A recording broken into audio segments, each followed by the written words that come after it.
is a good a day as any to start the rebuilding of life.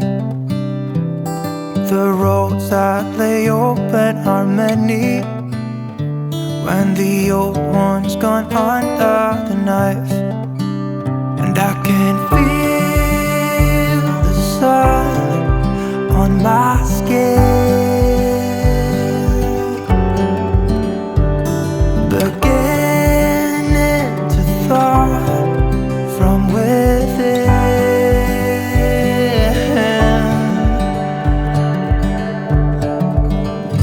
Today and not tomorrow, there's no time to borrow.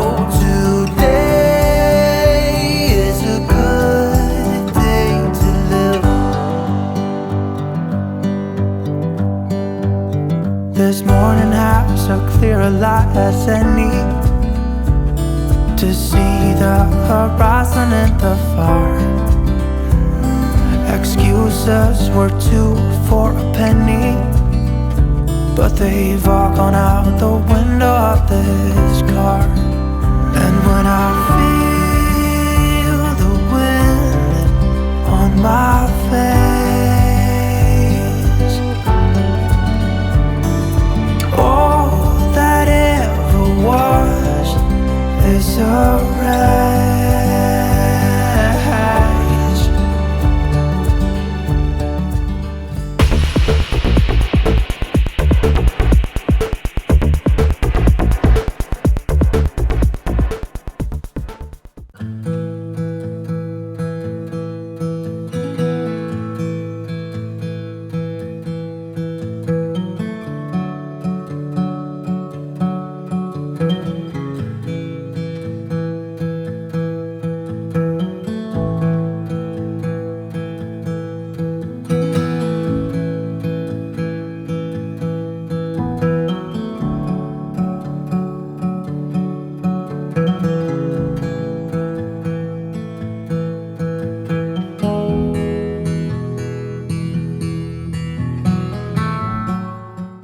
I did find a beach in Mississippi, no, Alabama. Just a crash. I pulled in, actually drove on the beach. I don't know if it's legal or not, but I haven't been arrested yet. So, well, this is Sarah. Place to sleep is back there. This is the driver's seat. And what would be considered the passenger seat is right here. What a great place to be right now. Not real sure about how I'm gonna stay the night because I have lit up the Xterra, but there are cars driving by. Some of them are swinging by and stopping like, well, that's kind of interesting. Why is that guy sitting in a car with a lot of lights? So we'll see. But one thing I do know is that even if I go to sleep and then someone knocks on the window or whatever, I can always just start it up and drive away. Can't worry about that. That's what's beautiful about this opportunity is wherever I am, I'm going to pull in, park, crash, wake up, drive, and document the whole way. And I'm going to love it. I'm going to love it. Absolutely. I enjoy the opportunity to document, to edit, to film. I wish I was better at it, and I'm working on it, but I'm happy to be where I am right now. Happy and blessed. Blessed indeed.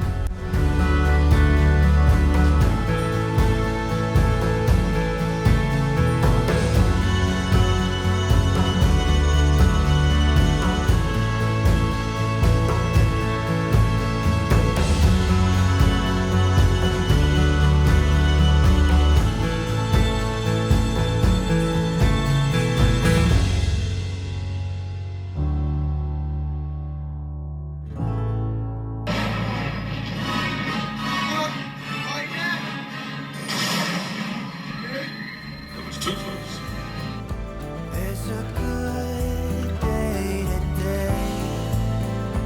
It's a good day today. It's a good day to live.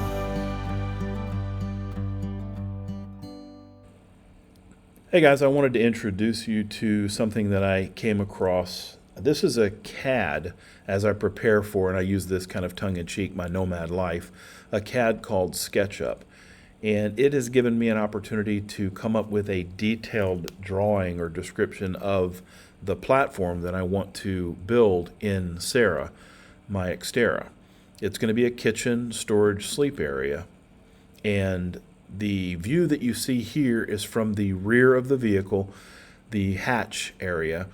And this is going to be on a 3/4 inch piece of plywood that is going to run the length of and width of the bed or the storage area to just behind the driver's seat. This is going to be the sleep portion, and it's going to be on a 6-inch piece of memory foam with a 3/4 inch piece of plywood set on two 2x6s. Underneath that sleep area is going to be a 5.5 inch by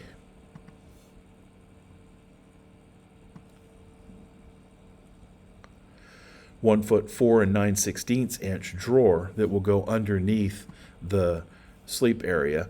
That's going to leave a portion in the front of that sleep area that I'll show you later. And I'm also going to attach a hinge, whether it's a piano hinge or otherwise, on the front, extend that out so that it will actually fit underneath the mattress, because obviously, in my case, the mattress will not work if it is only 5'4" 3/4 inches, because I'm 6'1". So this mattress will actually be, in fact, it's actually 73 inches, an inch longer than I am. This is an area where I'm going to put a camp stove. The camp stove will actually be on top here, and then there will be a slide-out cutting board underneath that. And that's what this detail is right here. This will be where the camp stove goes, and this is where the cutting board will go. This is easier to draw upside down, but it will basically flip over and it will slide in this area. And I didn't draw yet, but I'm also going to have the slide-outs so that I can put this in as a drawer that will pull out. And as you come around, I have the wheel well details, and there will be additional storage, kind of a slide-in storage for flat things, like, for instance, my Jackery solar panels will fit there and things like that. These are 4 cubbies that I have built in, and these are going to be used for toiletries, pantry, small storage or items that I need to store and keep secure while I'm driving. And I will also have additional space on top to build out, because as you can see here, I have a detail that is pretty important to me.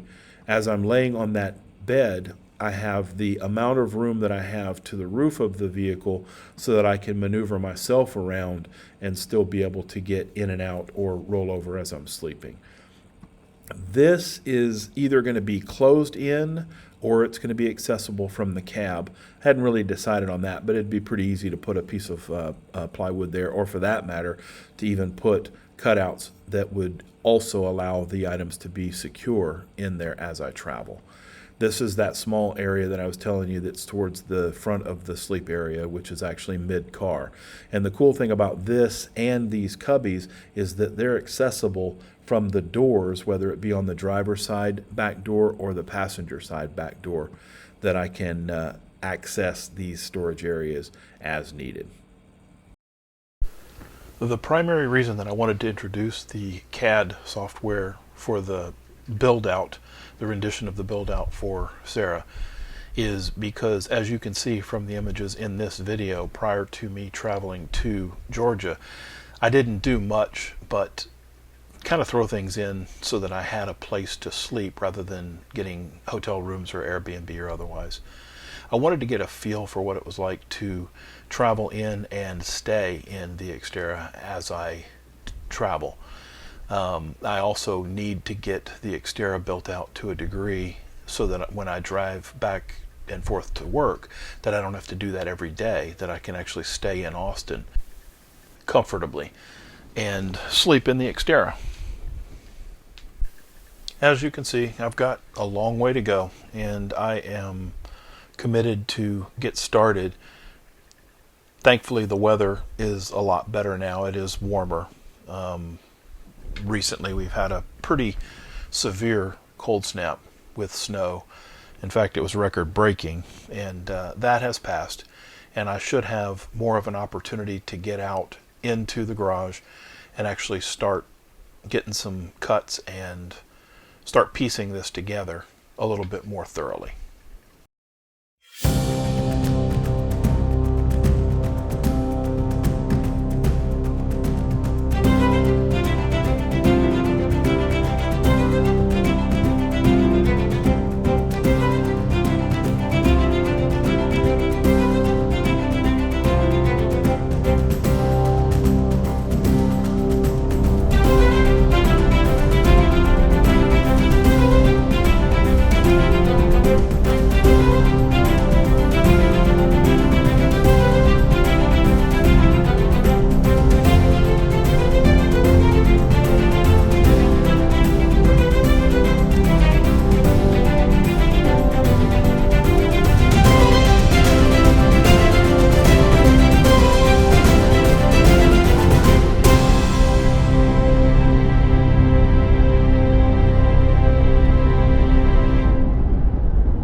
On my way to Georgia, unfortunately, I was unable to stop at the Battle of Sabine Pass battleground. But on my way back, I was able to gather a little bit of footage on a very beautiful day.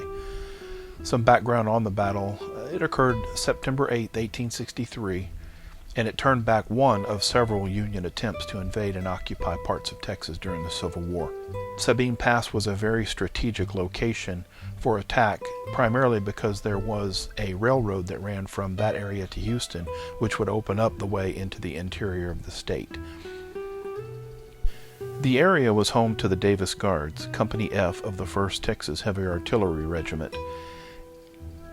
And one of the things that they were able to do was place stakes along both channels through the pass that marked distances as they sharpened their accuracy in early September. That accuracy was tested under the guidance of Lieutenant Richard Dowling at about 3:40 p.m. on the 8th. The Davis Guards had fired their cannon 107 times in 35 minutes of action, a rate of less than 2 minutes per shot, which ranked as far more rapid than the standard for heavy artillery. The Confederates captured 300 Union prisoners and 2 gunboats. This careful fortification, range marking, and artillery practice had produced a successful defense of Sabine Pass.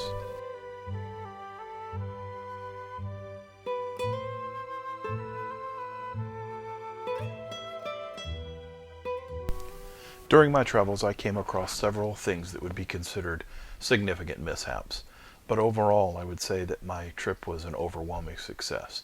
I really enjoyed the opportunity to stay in the Xterra in much the same way that I plan on doing whenever I do it full time. I've got a little bit of work to do, but I look forward to getting it done. And I would ask that if you like this video, that if you would, please give it a thumbs up. And if you haven't already, please subscribe and ring that notification bell so that whenever I do put out new videos, you'll get notified. I wanted to thank you for coming along on my journey, and I look forward to seeing you out on the road.